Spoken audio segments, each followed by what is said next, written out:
Hi, I'm Mitch Gallagher from Sweetwater. We're in the Fender booth at Winter NAMM 2018. This is Eric Johnson. Great to see you. Thanks, Mitch. Good to see you, man. And we're happy to announce, actually, that you're going to be coming back out to Sweetwater soon. Yeah, we'll be out there in about a month and a half. Going to be doing a little bit of recording and a live presentation thing and just checking it out again.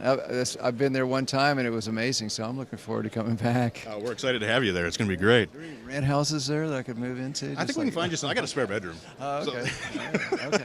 As long as you bring your guitars, okay. you'll be all right. Yeah. Speaking of guitars, what we're really here for is to talk about this instrument that you're holding today. Yeah, I'm actually really excited about it. I used it on my concert last night, and I never switched to an old Strat at all. I mean, I still love the old Strats, but I think I finally got what I like about all the Strats, plus maybe even a little bit more in the fact that it's semi-hollow body, so it's not it has just enough to not change the aspect of the classic Strat sound, but enough to just add a little of that semi-hollow body tone, which I've always enjoyed. You know, like there's a certain sound you get out of acoustical instruments that you don't get out of a solid body. So finding a way to just put a little bit of that in kind of broadened the tonal spectrum of the Strat for me. Right. So I'm excited about it. That's great. And you had a prototype with you when you were out for GearFest earlier this year. Has this changed substantially since you were playing that one? Well, yeah, we added a little bit wider wood to the middle, Mitch. Mm-hmm. It's like if it's too thin here, if it's too hollow, I started losing some of the Strat tones. You know, it got a little bit more, it took on a different character. And I wanted to not have it affect that part, more additive than subtractive. So we, since the one you saw, we've widened the solid part, and not only that, but the solid doesn't stop here. It goes all the way to the Strat button. So this is totally solid. Okay. And then we changed the F-hole position, and we changed the way the top was put on just a little bit, and selected the final wood, which was alder. Okay. So it was close to the one you saw, but changed it a little bit. Right. Yeah. So it's hollow on both sides of the center block? Uh-huh. And there's obviously no FO underneath the pickguard. Uh-huh. And the center block is alder. Is the rest of the body constructed from alder as well? Yeah, it's all alder. Okay. Uh-huh. Right. And what is it that led you to want to have alder be the wood that Well, you chose there? it seems like when it's at high impact resonation, like when you're really turning it up for a lot of gain, it seems to have a nice smoother tone to it. Right. To me, I like that chimey, clean tone when you're going for the clean thing. But as you turn it up, you almost want the wood to be able to be forgiving a little bit. Otherwise, it stays too stiff and strident. You hear too much pick attack. Right. So I just found that the alder seems to kind of fold into itself a little bit when you're really pushing it hard. Mm-hmm. But when you back off of it, it still gives you that headroom kind of clean tone. Right. You know. Right. Yeah. You mentioned the chimey clean tone, and of course your higher gain tones. You've got a particular set of pickups that you put into your standard Eric Johnson signature guitars. Is that the same pickups that are in here? Same pickups, yeah. Right. And tell us a little bit about those and where those came from. Well, Michael Braun and I worked together for years on working on the pickups. It's really an Alnico 3 in the bridge, and then these two are 5s. And we figured out a way to get the bridge pickup as hot as possible without losing that clean tone. So that was the main. Other than that, it's the middle pickup's a little hotter than usual. The bridge pickup's about normal for a Strat, okay. and then I'm sorry, the neck pickup's about normal for a Strat, and then the bridge pickup is hotter. Okay. So they're more gradated, so that you go through it's more balanced. Right. Right. And as that changes, then one thing I've always been curious about is, so you grade the output levels. Does that affect the way that a standard Strat would be when you're in the in-between positions? Yeah, it does. It allows me to be able to run the middle pickup a little lower because I don't want it to get in the way of my picking. Right. Because it's kind of like, if it's too high, I feel the pickup there, because I tend to pick up away from the guitar, kind of like steel guitar players do, like that. That to me, the way you get the note to jump out a little bit better. So yeah, having that a little hotter helped that. Yeah, and we had to experiment with the type of wire and the type of lacquer that was used on the wire for the pickups to get the best kind of distortion. Right. All that stuff makes a difference, doesn't it? It's amazing. I mean, every little thing makes a difference, Right.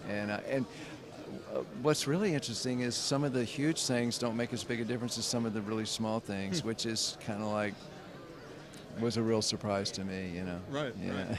So what about the rest of the electronics? Do you choose special pots for volume and tone? No, or- no, they're just stock Fender stuff. Okay. Yeah. And you route the bottom tone controllers on your bridge pickup, is that correct, the way you wire it Yeah, up? it sure is. Yeah, and then there's no tone control for the middle pickup, just the neck pickup and Oh, I the see, okay. bridge pickup. So just the yeah. neck and the bridge, and then the middle is wide open? Yeah, Nice, nice. yeah.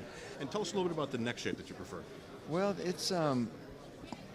it's kind of a cross between a 57 and a 54. It's kind of thick, but not overtly, crazy big. I've been enjoying, ones that aren't quite as big as I used to think. I used to always think, no, the bigger the better, but I think sometimes if the neck's not quite too huge, you're able to do different chord voicings better. Right, and more of a So- C shape on that, or more of a V shape? It is. No, it's not really. It's more C shape. Okay. Yeah. Right, right. Yeah. And do you flatten the radius from I a do. vintage style? Yeah. It has more of the flatter radius, and then no string tree up here, just like on the solid body, so it'll stand tuned a little better. Right, right. Yeah. Bone nut, special material for the nut? No, I think it's plastic. I actually like plastic. Yeah? Yeah. Some of the newer plastics are very slick and stay in tune real well. So providing you cut the nut right, they'll stay in tune really well. Right. And the frets are larger than vintage size? Exactly. Right, Yeah. right. Yeah. All the stuff you do to a Strat, anyhow. Right. To make it play more Right. modern. You know. Right, right. Yeah. So you're out celebrating Avia Musicom, big anniversary. We are, yeah. We're Tommy Taylor and Kyle Brock are out with me, the original band. We're having a great time. We've played 3 shows so far, and yeah. Right. How long is the tour going for?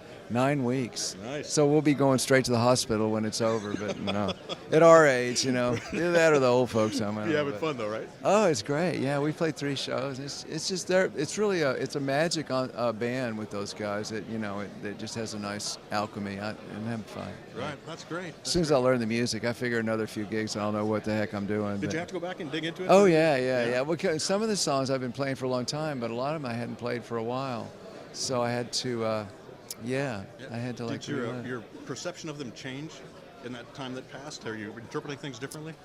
I'm trying to play it pretty close to the way the record is, except for the improvisation parts. I'll kind of venture off on that. Right. Yeah. Right. Well, that's fun. That's fun. Yeah. So I have to ask you, I have you here, and you're obviously the tone meister. What is the one thing that someone can pursue as a player to develop their own tone? Your technique, really. I think that's why you hear people play on a guitar that's not theirs, and amp's not theirs, and the people say this to me, and I've heard it in other players. They just sit in with somebody, don't even use any of their gear, and go, "Well, it sounds just like you." It's like it's amazing how little difference it makes in the gear, as much as the way you fret the note, how you mute it, and how you pick it, Right. or finger it or whatever. That's where 90% of the sound is, and that intention and that spirit that you use to create the music you do. That's 90% of it. Right. It's hard for me to accept that because I went, no, it's got to be. No, it's my amp that's biased just right. And Right. But really, it's like, no, you got to let go. It's really you. You're the one that carries that initial thing. Right. That's awesome. So and then there's all those little things that dial into All the little things help. I mean, finding the right gear is very important. But I think your time is best well spent. You can take it from somebody that spent time in places that shouldn't have spent time, like messing with stupidity. But your time is best spent just working on your technique and your muting and your phrasing, and the other stuff can kind of avail itself. It'll kind of present itself. That's awesome. That's Yeah. awesome. Man, congratulations on the anniversary of Avia Musicom. Looking forward to seeing you on tour, and congratulations on the new signature model. I'm excited to get my hands on it. And we're equally excited to have you come back to Sweetwater. Well, thank you, man. I appreciate it. I'll look forward to being there in a few weeks. Right, Great. it's going to be fun. All right, great. And thank you for joining me in the Fender booth with Eric Johnson. It's Winter NAMM 2018. I'm Mitch Gallagher from Sweetwater.